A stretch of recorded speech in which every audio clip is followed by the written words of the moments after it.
오늘 영상은 제가 존경하는 지식인 중 한 분인 유명한 천체 물리학자 닐 디그라시 타이슨박사가 펭귄 UK에서 흥미로운 질문에 답하는 인터뷰를 담았습니다. 제작에 사용된 영문 번역 원본은 아래의 링크에서 다시 보실 수 있습니다. Hi, I'm Neil deGrasse Tyson, your personal astrophysicist, and I'm here at Penguin UK to answer some of your deepest, most pressing questions. Have you really thought about what it would take to fake a moon landing? Because the rocket did launch. We all saw the rocket launch. Okay? So there's hardware there. They're like office buildings of blueprints for the design of the Saturn V rocket. The hundreds of engineering hours that went behind this and the records of those designs. If you wanted to fake the moon landing, you would have to fake all of these documents. And it just seems to me, it's way easier to just go to the moon.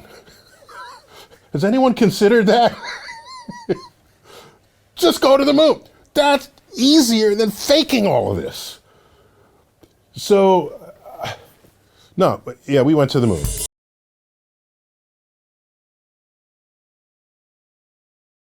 So climate change will not make Earth uninhabitable.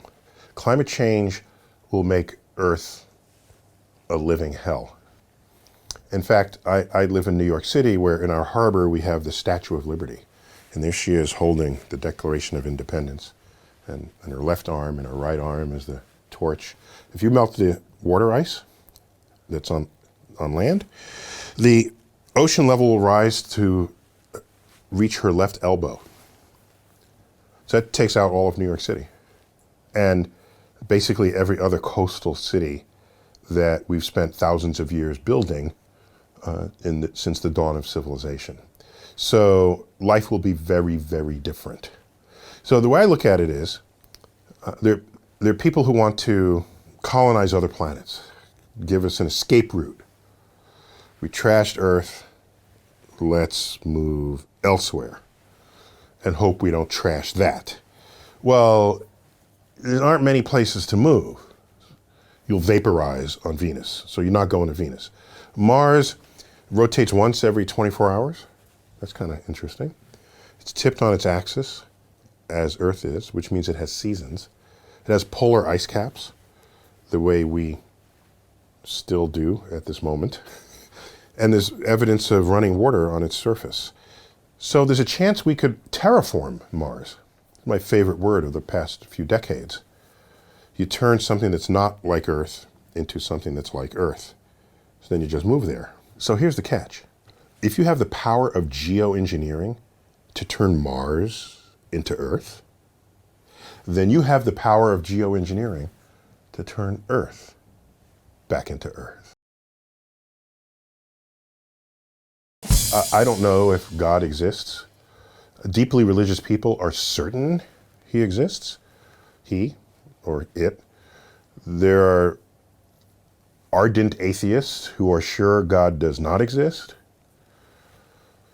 My posture is, particularly in the monotheistic traditions, that God is typically described as being all-knowing, all-powerful, and all good.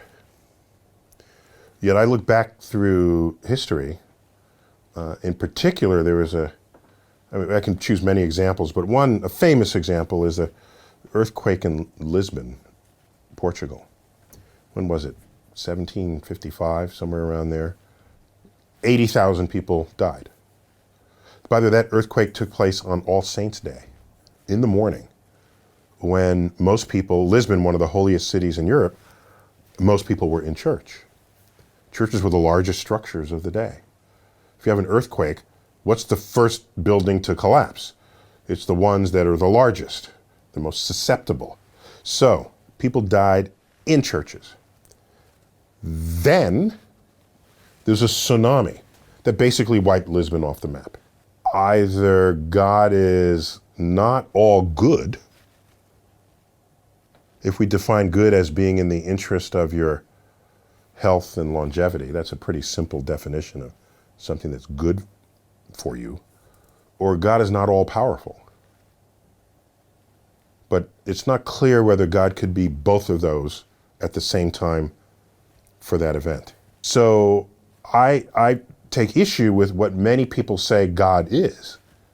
But there are other kinds of ways to think about God. There are enlightened religious people who would say God is the manifestation of the laws of physics in the universe.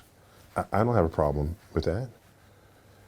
But is God the person who tells you who you should mate with and on what day you should eat what kind of food and is that your God? That's different from this other one that maybe just sort of put the universe into place. So I don't really concern myself much with it unless someone finds a way that any understanding of God can give me insight into making another discovery. And that hasn't happened yet. There are many people who will see things happen to them that are in their favor. They say, oh, someone's looking over me. So that's a fascinating phenomenon when that happens.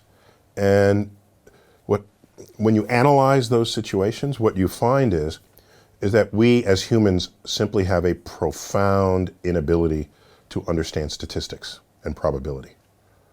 It's really that simple. And it's a quick experiment. Line up 1,000 people and give them a coin and have them flip the coin. And if whoever gets tails, tell them to sit down. So it's about half. So 500 people left. You repeat it. 250 people left. 125, 60, 30, 15, 8, 4, 2, 1. It's a thought experiment. So approximately half the people sat down every time they flipped the coin. Half of them get heads, half get tails. There's one person that's standing at the end. That person flipped heads 10 consecutive times.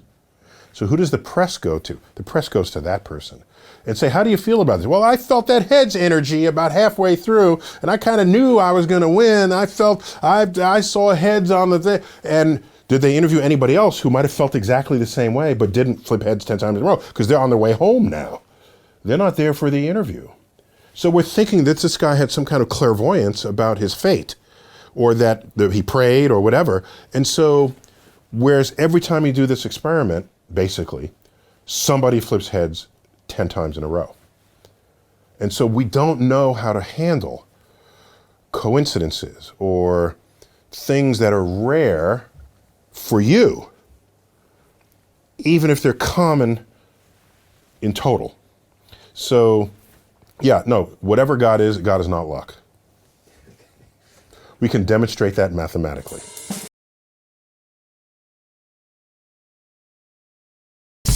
Personally, I'm not all that worried about artificial intelligence and robots taking over the world. But almost everyone I know who's an expert in it, they're worried. They're all worried. I'm reminded of Ray Bradbury, author of many great science fiction novels about Mars and other stories.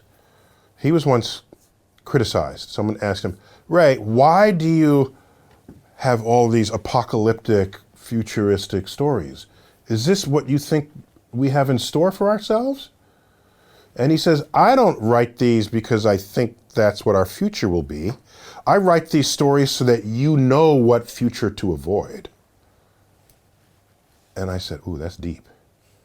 So the fact that we've had our share of films that show computer intelligence taking over, I think it spooked us. And a little bit of spooking is a good thing. It means you'll move forward, you'll step lightly. But here's my reasoning for why I'm not as afraid as AI experts. Every manifestation of computer ability that has arisen has been parsed into some task or set of tasks that we previously had undertaken, and now the computer does it. So we used to build cars on an assembly line. Now robots build cars. And cars are better than they have ever been people think of robots that'll run around and they'll have all this high intelligence. Well, go back 40 years ago, 50 years ago. People were imagining robots, humanoid robots, and then the robot would then drive your car. No, not today. The car is the robot. So the idea that you would have what they call general intelligence, some kind of entity that can learn anything and do it better than any of us, I just don't see that as the direction things are headed. We'll have tasks, we'll get some really good computer to figure out how to do it better than we can, and then it happens. So I'm not as worried. But if the concerns of AI experts are real and we need to heed them, yeah, there'll be a day when AI takes over and it'll make us their pets. Great. We should all behave, learn how to behave better, because the day AI takes over, they're going to pass judgment on whether humans should continue or not in this world. They're rendering all these other animals extinct. They're destroying the environment. They can't even be shepherds of their own fate. So, yeah, they'll just exterminate us all. Have a nice day. Yeah.